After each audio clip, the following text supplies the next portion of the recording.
Guys, Koreans are genius.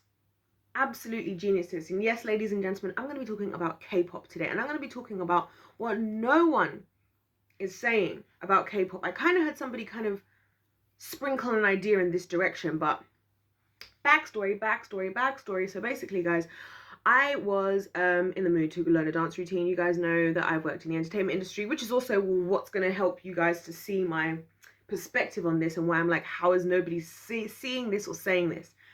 Anyway, so I was like, oh, I'm in the mood to learn a dance routine. I said on my social media, I was like, anybody send me some K-pop routines, blah, blah, blah, that they think would be cool to learn. So then I start looking through them.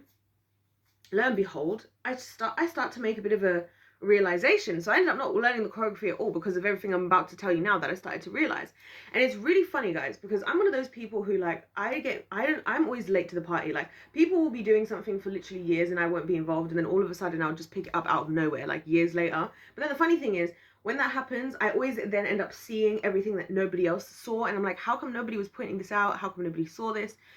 Anyway, so I was going through these videos, and the thing that struck me was the fact that one of these Blackpink videos, I think it was, had 1.9 billion views. And I mean, guys, that's a quarter of the entire world. Do you understand how crazy that is?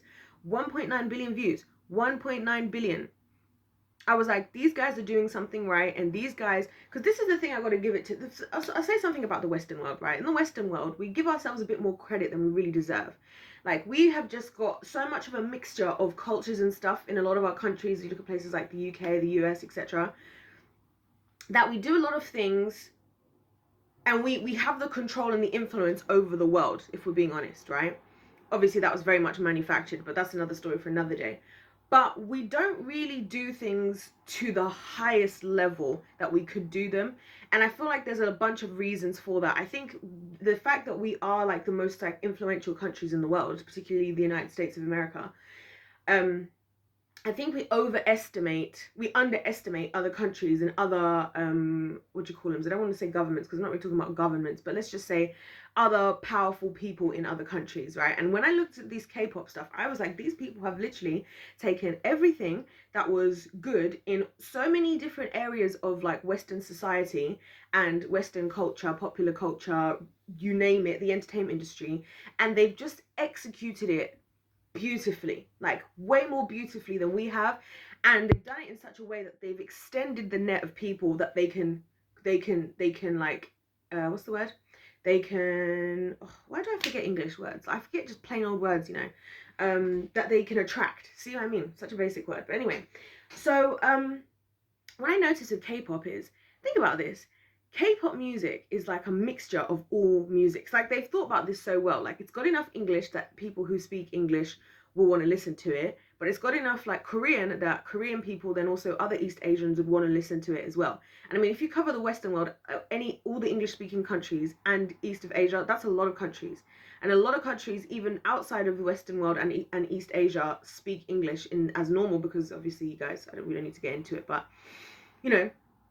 And so they've done that, which is genius in my opinion. But then they've also mixed all the different styles of like a lot of the different styles of music.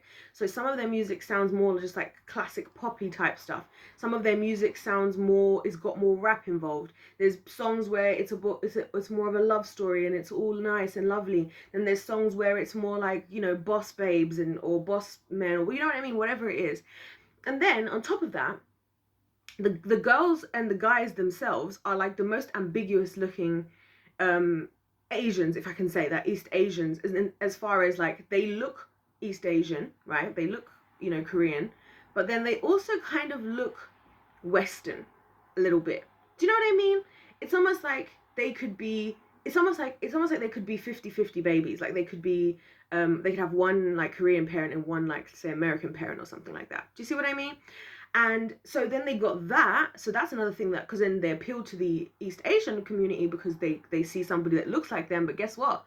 So do the Western countries. And then they have their choreography and stuff, which this is what really got me, because these guys can dance. Like K-pop artists, they can dance.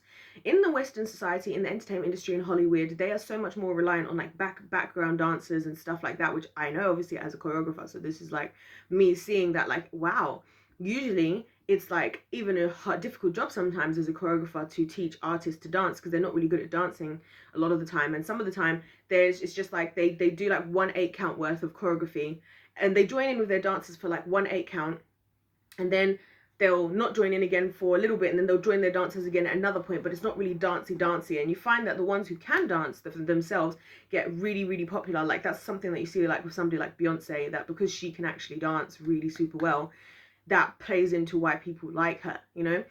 And so they're super good at dancing. Like they don't even need background dancers. I don't even think they have background dancers, to be honest, a lot of the time I'm seeing from these K-pop artists. So they can dance super, super well. And their dance routines are like, they vary again and again. Perfect little balance they've created of having enough choreography that's so intricate and beautiful that majority of people can't do it, but then also having songs where it's like really, really easy that anybody could replicate on places like TikTok and blah blah blah, which is exactly why it's actually working out for them, because now more people are trying to learn their routines, because you can find an easy routine of theirs to learn, but then if you also want to challenge yourself, you can also find a more difficult routine. So then you're appealing to the average person, you're appealing to the professionals, and so they're basically ticking all these various boxes all over the place. And here we have K-pop, and I just want to say I am impressed.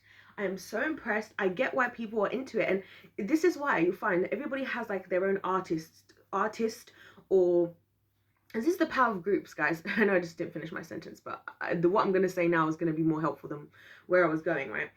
I've made this point about groups before, and I told you that the reason why, it's actually really ironic that I'm saying this now, because I was watching, somebody posted a video, I think it was JTV, by JTV, I can't remember the rest of the channel name, oh my gosh, I'm so irritated, but anyways, I was watching Jesy Nelson's audition, and so I watched it because somebody posted it today, and I was thinking, when she finished singing, right, and then Kelly Rowland, who also was in a group, I'm going somewhere with this, guys, and I found it really odd that she said this. Kelly Rowland said, I think you'd be good, but maybe in a group, right? That's what she said. She said, I feel like you'd be good, but maybe in a group. And I was looking at her like, because if you guys have been on this channel for a while, you'll know that we don't really trust these competitions for where they put groups together. If you want to check out, I did a whole little review going through these contracts that these artists signed to join stuff like X Factor and America's Got Talent or Britain's Got Talent. I have an example of both.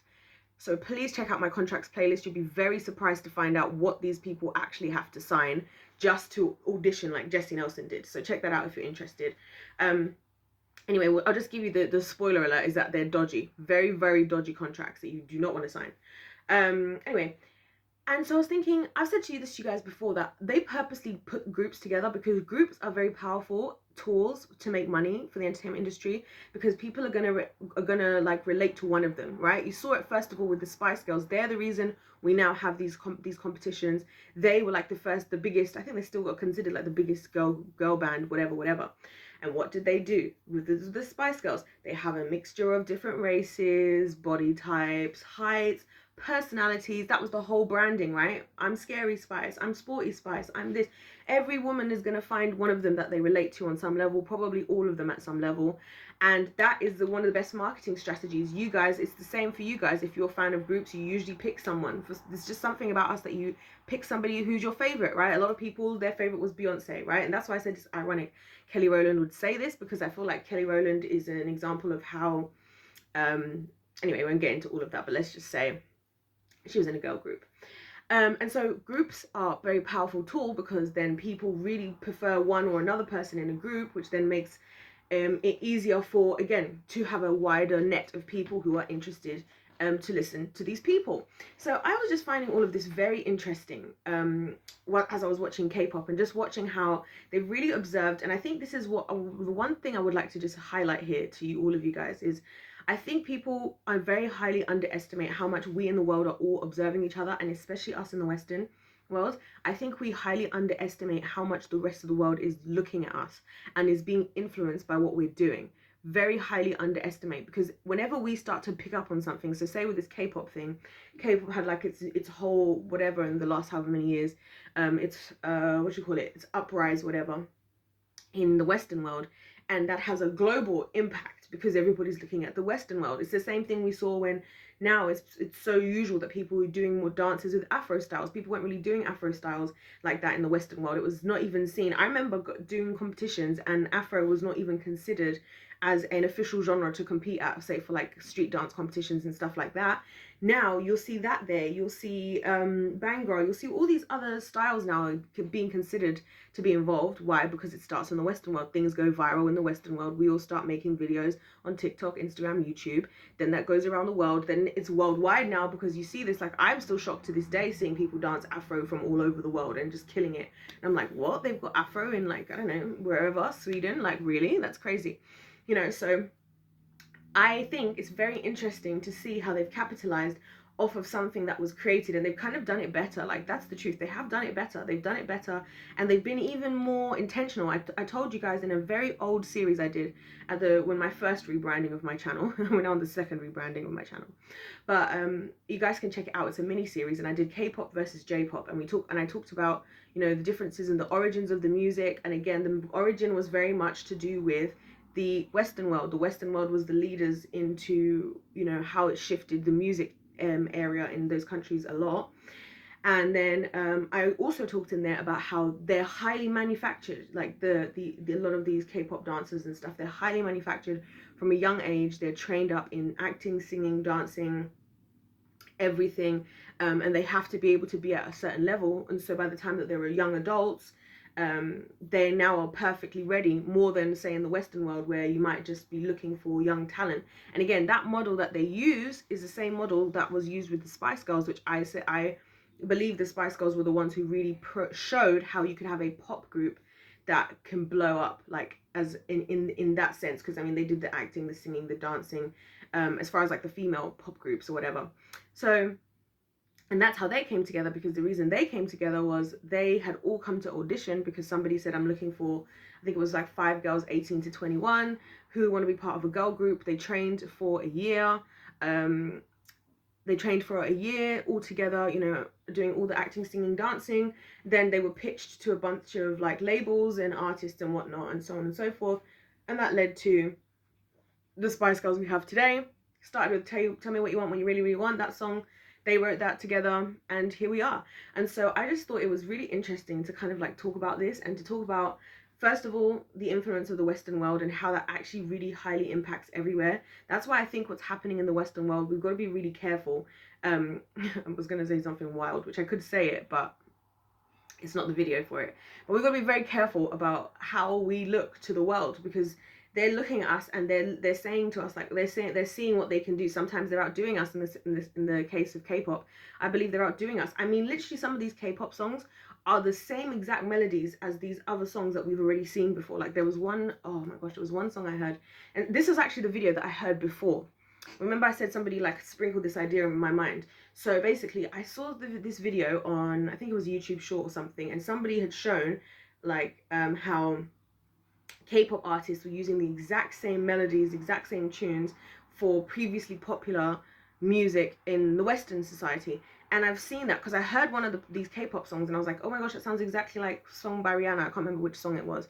And again, that's something we see in the industry now. Like, I have an example of these 4 songs that I want to make a video about, but it's just going to be a lot for your girl to try and work out how I'm going to edit this all and talk and not get copyrighted, because blah, blah, blah.